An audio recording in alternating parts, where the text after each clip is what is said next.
Usap-usapan ngayon online ang umano'y pagkakaipit ni Kim Chiu sa napapabalitang tampuhan ni Angelica Panganiban at Bella Padilla. Matapos mapansin ng ilang netizen ang mga kilos at social media interaction ng tatlong aktres. May ilang netizen kasi ang naghinalang tila may namumuong tensyon matapos mapansin na hindi na umano gaanong nakikitang magkakasama sina Angelica at Bella na dating kilalang malapit sa isa't isa. Dahil dito, nadamay na rin sa usapan si Kim Chiu lalo na't pareho niyang kaibigan ng dalawa. May mga fans namang nagsasabing posibleng wala namang seryosong issue at baka busy lamang ang bawat isa sa kanika nilang proyekto at personal na buhay. Gayunpaman, hindi napigilan ng ilang netizen na magbigay ng kanika nilang haka-haka tungkol sa tunay na estado ng pagkakaibigan ng mga celebrity. Sa kabila nito, nananatiling tahimik sina Kim, Angelica at Bella tungkol sa issue.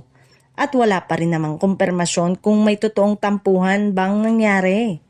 Kaya naman, marami ang naniniwalang mas mabuting hintayin na lamang ang anumang pahayag mula mismo sa kanila bago magbigay ng konklusyon.